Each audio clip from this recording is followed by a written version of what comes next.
हरे कृष्णा। से भक्तों का स्वागत है आज की चैतन्य चेतामृत क्लास में। तो पहले हम मंगलाचरण करेंगे। ओम अज्ञानतिमिरान्धस्य ज्ञानञ्जनाशलाकया चक्षुरुन्मीलितं येन तस्मै श्रीगुरुवे नमः। श्रीचैतन्यमनोभीष्टं स्थापितं येन भूतले स्वयं रूपः कदा मह्यं ददाति स्वपदान्तिकं। वन्देऽहं श्रीगुरो श्रीयुतापदकमलं श्रीगुरून् वैष्णवांश्च श्रीरूपं साग्रजातं सहगणरघुनाथान्वितं तं सजीवम् साधुवेतं सावधूतं परिजन सहितं कृष्ण चैतन्य देवं श्री राधा कृष्ण पादान सहगण ललिता श्री विशाखांत विशांत। हे कृष्ण करुणा सिंधु दीन बंधु जगतपते गोपेश गोपिका कांता राधा कांता नमस्ते। कांचन गौरांगी राधे वृंदावनेश्वरी विषमानुसुते देवी प्रणमामि हरिप्रिये। वाञ्छाकल्पतरुभ्यश्च कृपा सिन्धुभ्यैव च पतितानां पावनेभ्यो वैष्णवेभ्यो नमो नमः। जय श्री कृष्ण चैतन्य प्रभु नित्यानंद श्री अद्वैत गदाधर श्रीवासादि गौर भक्तवृंद। हरे कृष्णा कृष्णा कृष्णा हरे हरे हरे राम राम राम हरे रामाय रामभद्राय रामचंद्राय वेदसे रघुनाथाय नाथाय सीताय पते नमः। नमो विष्णुपादाय कृष्णपृष्ठाय भूतले श्रीमते भक्तिवेदांत स्वामिनि इति नामिने। नमस्ते सारस्वते देवे गौरवाणी प्रचारिणे निर्विशेष शून्यवादी पश्चात देशतारिणे। हरे कृष्णा।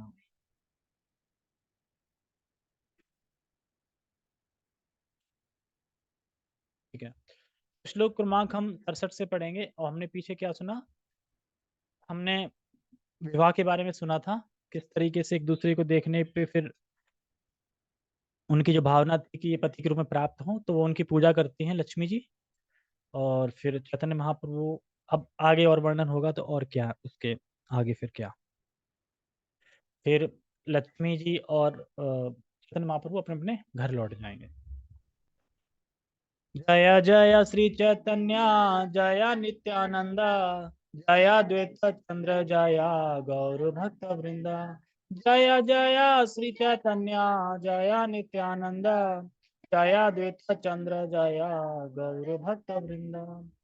लक्ष्मी तारा अंगे दिला पुष्प चंदन मल्लिकार माला दिया करेला वंदन। तो लक्ष्मी जी ने फिर पुष्प चंदन दिए और मल्लिकार माला दी। मल्लिका मल्लिका बता रहे थे प्रभु जी की, मल्लिका एक सफेद फूल होता है खुशबू वाला। मल्लिकार माला दिया, करीला वंदना, वंदना करी उनकी। श्री चैतन्य महाप्रभु का आदेश सुनकर लक्ष्मी ने तुरंत उनकी पूजा की, उनके शरीर पर चंदन तथा फूल चढ़ाए, उन्हें मल्लिका फूलों की माला पहनाई और उनकी स्तुति की। प्रभु तारा पूजा पाया हसित लगिला श्लोक पढ़ी तारा भाव अंगीकार कैला।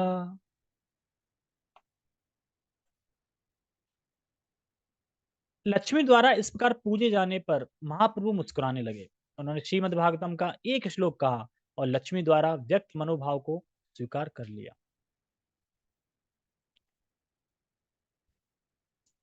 इस प्रसंग में जिस श्लोक को उद्धृत किया गया है वह श्रीमद् भागवतम के 10वें स्कंद से है, और ये है गोपियों की वस्त्र हरण लीला करी थी भगवान ने। तो यहाँ पे क्यों इसको कोट कर रहे हैं? इसको कोट इसलिए कर रहे हैं कि बहुत से लोग बोलते हैं ना कि अरे भगवान कैसे हैं, वो तो स्त्रियों के वस्त्र चुराते हैं। तो क्योंकि वो जब कात्यायनी की पूजा करने आई थी, तो मतलब उसमें नदी में आई थी ना, गंगा नदी थी, कौन सी थी, यमुना थी। तो यमुना थी ना शायद, गंगा कहाँ थी? यमुना नदी है, हाँ। तो वो मन में क्या मांग रही थी? कृष्ण को पति के रूप में। तो कृष्ण को पति के रूप में बता रही थी, तो कृष्ण का एक तरह से टेस्ट था ये कि वास्तव में ये शरणागत है कि नहीं है। तो वही इस श्लोक में बताया गया है, इसीलिए श्लोक कोट किया है। ठीक, पढ़ते हैं। इस प्रसंग में जिस श्लोक को उद्धृत किया गया है वह श्रीमद् भागवतम के 10वें स्कंद के 22वें अध्याय का 25वां श्लोक है। यद्यपि गोपियां दुर्गा देवी या कात्यायनी की पूजा करती थीं, किंतु उनकी आंतरिक इच्छा भगवान कृष्ण को पति रूप में प्राप्त करने की थी। परमात्मा होने के कारण कृष्ण गोपियों को उत्कृष्ट उत्कृष्ट इच्छा को जान गए, अतः उन्होंने वस्त्र हरण लीला का रसास्वादन किया। गोपियाँ किनारे पर अपने-अपने वस्त्र छोड़कर पूर्णतः नग्न होकर यमुना में स्नान करने गईं। कृष्ण ने अवसर पाकर उनके वस्त्र चुरा लिए और उन्हें लेकर पेड़ पर चढ़ गए। वे उनके पति की तरह बनकर गोपिकाओं को नग्न देख सकें। गोपियाँ चाहती थीं कि कृष्ण उनके पति हों और चूँकि कोई भी स्त्री अपने पति के ही आगे नग्न हो सकती है, अतः कृष्ण ने उनकी इच्छा पूरी करने के लिए वस्त्र लीला करके गोपियों की याचना को स्वीकार किया। जब गोपियों को उनके वस्त्र मिल गए, तो कृष्ण ने यह श्लोक पढ़ा था। तो कौन-सा श्लोक है वो भागवतम का? ये वाला है। संकल्पो विदिता साध्यो भवती नाम मदर्शनम मायो न मोदितः सहसो सत्यो भवितुमर्हति। हे प्रिय गोपियों, मैं तुम्हारा पति बनने और इस प्रकार से मेरी पूजा करने की तुम लोगों की इच्छा को स्वीकार करता हूँ। मैं चाहता हूँ कि तुम लोगों की इच्छा पूरी हो, क्योंकि यह पूरी होने योग्य है। क्योंकि उन्होंने जो व्रत किया और उसपे जो किया, तो इससे उनकी जो इच्छा थी वो पूरी होने योग्य है ही, मतलब होगी ही पूरी वो। उसमें कोई वो नहीं कर सकता। कृष्ण की संगिनी गोपियाँ लगभग कृष्ण के ही समान आयु की थी। कृष्ण कितने साल के थे? 4-5 साल के बीच में थे, जब ये वस्त्र लीला हुई थी। उन्होंने मन में चाहा था कि कृष्ण उनके पति बने, किंतु सुलभ लज्जा के कारण वे अपनी इच्छा व्यक्त नहीं कर सकती थी। अतः उनके वस्त्र के बाद कृष्ण ने उन्हें बताया कि मैं तुरंत ही तुम लोगों की कामना को समझ गया और मैंने उसे मान भी लिया, क्योंकि मैंने तुम लोगों के वस्त्र चुरा लिए हैं और तुम लोग मेरे सामने बिल्कुल नग्न रूप में उपस्थित हो। इसका अर्थ यही होता है कि मैंने तुम सबको पत्नी रूप में स्वीकार कर लिया है। कभी-कभी भगवान का या गोपियों का अभिप्राय ना जानने के कारण कारण मतिभ्रष्ट लोग अपने दृष्टिकोण से व्यर्थ की आलोचना करते हैं, किंतु वस्त्रण के असली आशय को इस श्लोक में भगवान ने बतलाया गया है। मतलब भगवान ने जब उन्हें शर्त रखी कि कपड़े उतार के आओ और वो देख रहे हैं, यानी उन्होंने पत्नी के रूप में स्वीकार कर लिया उसी टाइम पे, इसीलिए बोला, नहीं तो नहीं बोलते। और छोटी-छोटी लड़कियाँ थी, मतलब 3-4 साल की। तो इसमें कुछ लोग बोलते हैं ना कि ये क्या है? तो उसको उनको ये बोलना चाहिए, जब भी ये कोई कोट करे कि कृष्ण ने तो लड़कियों के वस्त्र चुराते हैं, कोई भगवान है? तो उनसे बोले वस्त्र दिए नहीं थे? चुराए तो थे छोटे लड़कियों के, दिए तो थे बड़ी के, क्यों दिए? वो नहीं मानते हैं। क्यों? वो मानते ही नहीं, वो हमारी मर्ज़ी ना, हम नहीं मानते। तो जो भगवान कृष्ण में दोष देखने हैं, दोष निकालने हैं, वही द्रौपदी, वो तो बड़ी थी ना। तो मतलब कहने का है कि जो भगवान में दोष देखते हैं, तो मतलब दोष देखते हैं और दोष तो उन्हें दोष ही दिखाई देते हैं, क्योंकि भगवान में सिर्फ़ दोष ढूँढते रहेंगे। अच्छाई नहीं ढूँढेंगे भगवान की। दोष जैसे कि आज ये क्वेश्चन किया था प्रभु जी से कि प्रभु जी, अगर 2 भक्तों में आपस में मनमुटाव है या लड़ाई है, तो कैसे सॉल्व करें? मतलब कैसे? तो हिज़ ग्रेस अपने मोहन पे प्रभु जी बड़ा अच्छा आंसर देते हैं। अगर वो 2 लोग में मनमुटाव है, तो वो 2 लोग कर ही नहीं सकते। मनमुटाव दूर, क्योंकि उनमें तो पहले से ही मनमुटाव है ना, तो वो कोई तीसरा व्यक्ति चाहिए ना। वही तो वही तो समझाएगा ना, तो यानी कोई सीनियर भक्त हो। सीनियर भक्त हो मतलब कि वो दोनों के प्रति वैसा हो, मतलब समभाव। ऐसा नहीं वो कि किसी के प्रति मतलब किसी का दोस्त हो उसमें से, नहीं। वो दोनों को नहीं जानता हो या दोनों मतलब उसके लिए अनजान हो। वो करा सकता है, क्योंकि वो गाइड कर सकता है ना कि देखो प्रभु जी, ऐसा नहीं, ऐसा करना चाहिए, ऐसा नहीं, ऐसा करना चाहिए। तो उसी तरीके से जो मन-मुटाव एक-दूसरे में दोष देख रहा है, वो थोड़ी कर पाएँगे। उसे कोई तीसरा व्यक्ति चाहिए। तो उसी तरीके से फिर उसमें हिज ग्रेस अमोघलिया प्रभु जी बोलते हैं कि इसमें लिए एक और काम कर सकते हैं, 2 भक्तों में मनमुटाव है, तो उन भक्तों के पास जाओ, बोलो, आप इसके अंदर 3 अच्छाइयाँ बताओ। अब जो द्वेष कर रहा है वो 3 अच्छाई बताओ। अब वो सोचेगा, 3 अच्छे बताते-बताते वो द्वेष हट जाएगा उसका और मनमुटाव खत्म हो जाएगा, क्योंकि अच्छाइयाँ बताएगा ना। फिर उससे बोलेंगे, आप अब इनके बारे में 3 अच्छाइयाँ बताओ। अब वो अच्छाइयाँ ढूँढेगा, अच्छाई क्या है इसकी? हाँ, ये इसमें ना ये बहुत अच्छा गुण है, इसमें ना बहुत अच्छा ये गुण है, तो थोड़ा ग्लोरीफाई करेगा तो सॉल्व हो जाएगा मैटर। तो इस तरीके से वो आज आंसर बता रहे थे। तो यह लोग केवल कृष्ण में दोष निकालते हैं। यह सब भगवान के, और जबकि ये सब भगवान की अंतरंगा शक्ति का ही प्रदर्शन है। यानी भगवान ये मान लो अपने आप से ही करते हैं सब कुछ। तो अंतरंगा शक्ति का ही प्रदर्शन है। इसलिए यह जानने के लिए तत्व को समझना होगा, कृष्ण तत्व को समझना होगा, तभी ये चीज़ समझ में आएगी, नहीं तो समझ में नहीं आएगी। तो ये लीला समझनी है, तो ये तभी समझ पाएँगे, ठीक है? आगे बढ़ते हैं। ऐ मत लीला करी दुहे गेला घरे, गंभीर चैतन्य लीला के बुझते पारे। तो इसके बाद क्या? फिर वो घर चले गए दोनों जने। इस तरह परस्पर अपने-अपने भावों को प्रायश्चित करने के बाद भगवान चैतन्य तथा लक्ष्मी दोनों अपने-अपने घर लौट गए। भला चैतन्य महाप्रभु की गंभीर लीलाओं को कौन समझ सकता है? अब कौन समझेगा कि गंभीर लीलाओं? चैतन्याच्या पल्य देखी प्रेम सर्वजन सच्ची जगन्नाथ देखी देन आलोहन। चैतन्य चापल, चापल मतलब शरारत, मतलब शैतानी। तो ये शैतानी कर रहे हैं, छोटे थे ना, तो छोटे में ये सब लीला शैतानी क्यों कर रहे हैं ना बच्चे तरीके से। तो शैतानी करते हैं इसको। अनुवाद आ गया? हाँ, अनुवाद। पास पड़ोस के लोगों ने जब चैतन्य महाप्रभु के नटखट स्वभाव को देखा, तो उन्होंने प्रेमवश सची माता तथा जगन्नाथ मिश्र से शिकायत की। कैसे की? प्रेमवश। और यहाँ कैसे करते हैं? क्रोधवश। अगर किसी शिकायत करेंगे तो कैसे करेंगे? प्रेमवश। देखो, आपके लाला ने ये गड़बड़ कर दी, आप उसे ना समझा देना। ऐसे प्रेम से कोई बोलेगा यहाँ पे? चिल्ला के बोलेंगे, "ए एक दिन सची देवी पुत्र रे भक्तिया, घरी बारे गेला पुत्र गेला पलाईला।" एक दिन सची माता अपने पुत्र को डांटने के उद्देश्य से उसे पकड़ने गई, किंतु वे उस स्थान से भाग गए। भाग गए? हाँ, भाग गए। उच्छिष्ट गर्ते व्यक्ता हांडीर ऊपर, बसियाचे न सूखे प्रभु देव विश्वम्भर। उच्छिष्ट गर्ते व्यक्त हांडीर ऊपर। तो जो भगवान को जिस बर्तन में हम नैवेद्य देते हैं यानी भोग लगाते हैं और उसके बाद फिर जो हांडीर होते हैं ना, जो बर्तन होता है उसको ना अ, मतलब फेंक देते हैं। तो फेंक देते हैं तो जहाँ पे वो एक स्थान बनाते हैं, मतलब एक घर के बाहर एक गड्ढा होता है, उस गड्ढे में सब लोग उस बर्तन को डालते हैं, उसको हांडीर बोलते हैं। तो उस पे जाके महाप्रभु बैठ गए, मतलब भाग के स्थान पे कहाँ बैठ गए? हांडीर पे बैठ गए, तो उनकी माँ अब डाँटेंगी और बोलेंगी वहाँ क्यों बैठे हो? यद्यपि चैतन्य महाप्रभु संपूर्ण ब्रह्मांड के पालन करता है, किंतु एक बार वे उस गड्ढे में भोजन पकाने के बाद फेंके गए पात्रों के ऊपर जाकर बैठ गए, जहाँ जूठन फेंका जाता है। समझ में आया? तात्पर्य। अब देखो, इस तात्पर्य बहुत अच्छा है। पहले ब्राह्मणों द्वारा घर पर प्रतिदिन भगवान विष्णु की पूजा करने और नए पात्रों में भोजन पकाने की प्रथा थी। क्या समझे इससे? हाँ? हाँ, पूजा होती है और फिर वो नए बर्तन कहाँ जाते थे? हैं? फेंक देते थे। अगले दिन? हाँ, यही। तो पहले क्या प्रथा थी? हर दिन नए बर्तन।